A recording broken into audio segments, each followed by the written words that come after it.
Hello friends, welcome back to my YouTube channel. মই অনুৰাগ শৰ্মা আপোনালোক সকলোকে পুনৰবাৰ স্বাগতম জনাইছো মোৰ YouTube চেনেলটোলৈ। আজি মই আপোনালোকৰ সন্মুখত এটা নতুন ভিডিঅ' লৈ উপস্থিত হৈছো আৰু আজিৰ ভিডিঅ'টোত মই আপোনালোকৰ সৈতে শেয়াৰ কৰিম ডিসকাস কৰিম APSC অসম লোকসেৱা আয়োগ আসাম পাব্লিক সাৰ্ভিস কমিশনৰ যোন কম্বাইন্ড কম্পিটিটিভ প্ৰিলিমিনাৰী এক্সামিনেশন 2024 তো তাৰ কাৰণে অফিচিয়েল এডভাৰটাইজমেন্ট কেতিয়া পাবলিশ হ'ব আৰু খালি পদ কিমান থাকিব how many vacancies will be there ঠিক আছে তো যেহেতু APSC অলৰেডি অফিচিয়েলি এখন প্ৰেছ ৰিলিজ কৰিছিলে আৰু সেই প্ৰেছ ৰিলিজখনত দিয়া আছিল যে মাৰ্চৰ শেষৰ ফালে last part of March 2024 to preliminary examination তেওঁলোকে অনুষ্ঠিত কৰিব কিন্তু কথাটো হ'ল যে এতিয়া মাৰ্চত যদি অনুষ্ঠিত কৰিম বুলি কৈছিলে তো ইতিমধ্যে জেনাৰেলি ডিসেম্বৰ মাহৰ শেষৰ ফালে এডভাৰটাইজমেন্ট ওলাই যায় কিন্তু যেহেতু ডিসেম্বৰত এডভাৰটাইজমেন্ট নোলালে আৰু জানুৱাৰী 3 তাৰিখলৈকে এআই মানে আজি 2 তাৰিখ কাইলৈলৈকে যোনটো ongoing combined competitive main examination 2022 viva বা ইন্টাৰভিউ বা পাৰ্সোনালিটি টেষ্ট চলি আছে তো 3 তাৰিখৰ পিছত তেওঁলোকে ৰিজাল্ট ডিক্লেয়াৰ কৰিব 3 তাৰিখলৈকে কাইলৈলৈকে তেওঁলোক ভাইভা আছে পাৰ্সোনালিটি টেষ্ট আছে কম্বাইন্ড কম্পিটিটিভ এক্সামিনেশন 2022 ক্ষেত্ৰত আৰু লগতে সেইখিনি হৈ যোৱাৰ পিছত মেবি এডভাৰটাইজমেন্ট ৰিলিজ কৰিব আৰু মাৰ্চৰ শেষৰ ফালে বুলি কৈছে যেহেতু মেবি মাৰ্চৰ শেষৰ ফালে এক্সাম অনুষ্ঠিত কৰিও দিব পাৰে যদিহে ইলেকশনৰ একো তেনেকুৱা কোড অফ কণ্ডাক্ট বা তেনেকুৱা কিবা ধৰণৰ তেনেকুৱা নাহে ঠিক আছে তো বেসিক্যালি এতিয়া এজ অফ নহয় ইলেকশনৰ কাৰণে অকমান আনসাৰ্টেনিটি যেন লাগি আছে কিন্তু তথাপিতো APSC যেহেতু লাষ্ট পাৰ্ট অফ মাৰ্চ 2024 বুলি কৈছিলে তো আমি হেতু টাৰ্গেট লৈ পেলাই প্ৰিপাৰেচন কৰিব লাগিব তো আমি তেনেকৈ ইগনোৰ কৰিব নোৱাৰো ডেটটো যেহেতু APSC অফিচিয়েলি প্ৰেছ ৰিলিজ কৰি কথাটো জনোৱা হৈছিলে তো হেতু কাৰণে আমি এটো ইগনোৰ নকৰি পেলাই এতিয়া মাৰ্চত নহলেতো এপ্ৰিলত হ'ব পাৰে বা তেনেকুৱা ধৰণৰ কথা বা ইলেকশনৰ পিছত হলেও আপোনালোকে বহুত বেছি টাইম নাপাব এতিয়া মাৰ্চ বুলি কৈছে এতিয়া APSC যেহেতু মাৰ্চ বুলি কৈছে মাৰ্চৰ পিছত আৰু তেওঁলোকে অফিচিয়েলি আৰু একো জনোৱা নাই মাৰ্চ বুলি জনাই থৈছে শেষৰ ভাবে তো হেতু কাৰণে আপোনালোকে তেনেকৈ প্ৰিপাৰেচন কৰিব লাগিব আৰু এডভাৰটাইজমেন্ট মেবি অহা কাইলৈ ইন্টাৰভিউ সেশনটো শেষ হোৱাৰ পিছত যেতিয়া ৰিজাল্ট ডিক্লেয়াৰ কৰিব বা ইন্টাৰভিউ সেশন শেষ হোৱাৰ পিছতে নতুনকৈ এডভাৰটাইজমেন্ট উলিয়াই দিব আৰু এটা মই আনঅফিচিয়েল সোৰ্সৰ পৰা এটা কথা গম পাইছো যে APSC নেক্সট 2-3 ইয়াৰ্ছলৈকে ভ্যাকেন্সিজ এটা কিমান খালি পদ হেতু কথা কৈ আছো how many vacancies will be there খালি পদ কিমান থাকিব তো হেতুৰ ক্ষেত্ৰত যদি কৈ আছো মই আনঅফিচিয়েল সোৰ্সৰ মতে মই এটা বস্তু গম পাইছো এতিয়া মই সোৰ্সটো কি কথা মই হেখিনি বহুত বেছি আপোনালোকৰ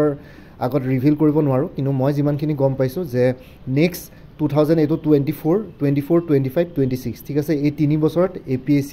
কম্বাইন্ড কম্পিটিটিভ এক্সামিনেশনত ভ্যাকেন্সিজ 500 মানে মিনিমাম 500 কে ভ্যাকেন্সিজ উলিয়াবলৈ চেষ্টা কৰিব বুলি আনঅফিচিয়েল সোৰ্স এটাৰ পৰা কথাটো গম পালো কিন্তু কিমানখিনি সত্য কিমানখিনি অসত্য হেতুটো মই ক'বলৈ নাযাওঁ ইয়াতে তো জাস্ট গম পাইছো এতিয়া অফিচিয়েলি কি তেওঁলোকে কি পদ্ধতিৰে কেনেকৈ কি কৰে হেতু কথা গম নাপাওঁ কাৰণ গোটেইখিনি হোম এণ্ড পাৰ্সোনেল ডিপাৰ্টমেণ্টৰ পৰা আহে গোটেই ভ্যাকেন্সিজ লিষ্টখিনি তো মেবি ACS আৰু এলাইড সাৰ্ভিসত ভ্যাকেন্সিজ ওলাব পাৰে তেনেকৈ 500 মিনিমাম 500 ভ্যাকেন্সিজ উলিয়াবলৈ চেষ্টা কৰিম বুলি কৈছো নেক্সট 3 বছৰলৈকে কাৰণ এবাৰ 913টা পোষ্ট ওলালে আৰু জেনাৰেলি APSC ইমান ভ্যাকেন্সিজ নোলাই এবাৰ যিমান উলিয়াইছিলে ইয়াৰ আগৰবাৰ 331 ভ্যাকেন্সিজ ওলাইছিল তাৰ আগতে আৰু কম আছিলে 200 কিমানটা আছিলে তো তেনেকৈ প্ৰত্যেক বছৰ ভ্যাকেন্সিজ কমি থাকে ঠিক আছে ভ্যাকেন্সিজ সদায় বহুত বেছি নাহে মিনিমাম 300 মান থাকে আৰু 200 to 300 ভ্যাকেন্সিজ থাকে কিন্তু এতিয়া নেক্সট 3 বছৰলৈকে APSC ভ্যাকেন্সিজ মিনিমাম 500 ভ্যাকেন্সিজ উলিয়াবলৈ চেষ্টা কৰিম বুলি কৈছে এটা আনঅফিচিয়েল সোৰ্সৰ মতে গম পাইছো তো হেতু কাৰণে এবাৰো আপোনালোকে এক্সপেক্ট কৰিব পাৰে 500 মান ভ্যাকেন্সিজ ওলাব পাৰে কিন্তু মাজতে এটা কথা শুনিছিলো 200 to 300 ভ্যাকেন্সিজ ভিতৰত থাকিব কিন্তু এতিয়া আকৌ এই নতুন নিউজটো শুনিলো এতিয়া কিমান কি নাজানো এইবোৰ আৰু বহুতে কৈ থকা কথা তথাপিতো মই যিমানখিনি গম পাইছো আপোনালোকৰ সৈতে শেয়াৰ কৰিছো আৰু লগতে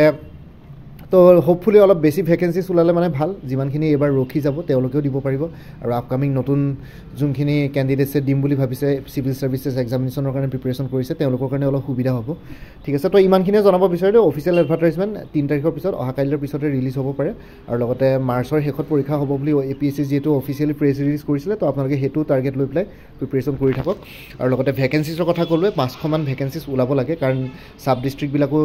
1 জানুৱাৰী যোৱাকালিৰ পৰা 1 জানুৱাৰী 2024 পৰা সাব ডিস্ট্ৰিক্টস বিলাকো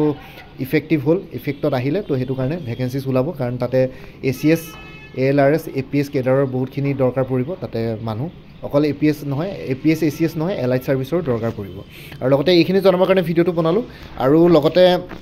আৰু এটা কথা কৈছোঁ, কোনোবাই যদি চাইল্ড ডেভেলপমেণ্ট প্ৰজেক্ট অফিচাৰৰ কাৰণে প্ৰিপেৰেশ্যন কৰি আছে CDPOৰ কাৰণে, তো CDPOৰ কাৰণে মই অলৰেডি এটা প্লেলিষ্ট ক্ৰিয়েট কৰি থৈছোঁ। তাতে গৈ পেলাই আপোনালোকে CDPO ৰিলেটেড সকলো ধৰণৰ ভিডিঅ'জ পাই যাব। লগতে CDPOৰ যোনখন জেনেৰেল নলেজৰ পেপাৰ আছে সেইখনৰ কাৰণে ফুল কোৰ্চ এটা এভেইলেবল আছে 399ত। গোটেইখিনি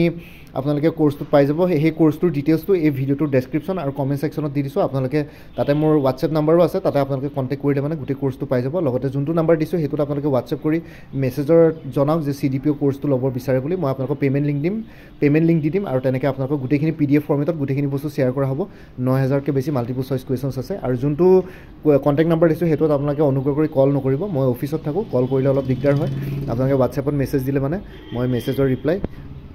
জৰুৰ দিম আৰু লগতে নিশ্চয় দিম। আৰু লগতে আপোনালোকক পে'মেণ্ট কৰাৰ পিছত লগে লগে ষ্টাডি মেটেৰিয়েলছখিনি নিজৰ হোৱাটছএপতে পাই যাব গোটেইখিনি PDF ফৰ্মেটত। তো 9000কৈ বেছি মাল্টিপল চইচ কুৱেশ্যনছ কভাৰ হৈছে আৰু জেনেৰেল নলেজৰ গোটেই অফিচিয়েল চিলেবাছখন কভাৰ হৈছে। বাকী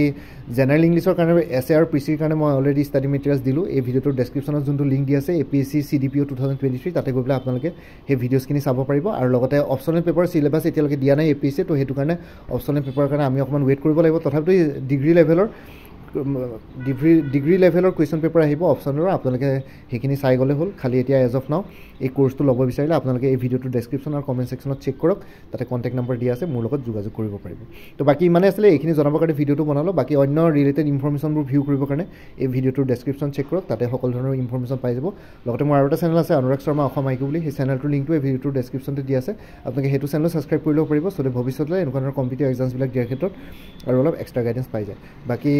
মোৰ ভিডিঅ'ছবোৰ চাই যদি ভাল পায় মোৰ চেনেলটো ছাবস্ক্ৰাইব কৰি ল'ব আৰু লগতে আপোনালোকৰ যিমানখিনি ফেমিলি ফ্ৰেণ্ডছ ৰিলেটিভছ আৰু চিনাকি এক্সপিৰিয়েঞ্চ আছে তেওঁলোকৰ লগত মোৰ চেনেলটো শ্বেয়াৰ কৰিব। লগতে কমেণ্ট ছেকশ্যনত জনাব, কিবা যদি কুৱেশ্যন থাকে, ডাউট থাকে, মই নিশ্চয় আপোনালোকৰ কুৱেশ্যনছ আৰু ডাউটছবিলাকৰ ৰিপ্লাই দিবলৈ চেষ্টা কৰিম। বাকী আজিৰ ভিডিঅ'টো ইমানতে সমাপ্ত কৰি আপোনালোক সকলোৰে পৰা বিদায় দিলোঁ। কাইলৈ পুনৰ এটা নতুন ভিডিঅ' লৈ আপোনালোকৰ সন্মুখত উপস্থিত হ'ম। তেতিয়ালৈকে ভালকৈ প্ৰিপেৰেশ্যন কৰি থাকক। সকলোৱে অল দি বেষ্ট থাকিলে। Bye and take care friends. Bharat Mata কি জয়, জয় আই অসম।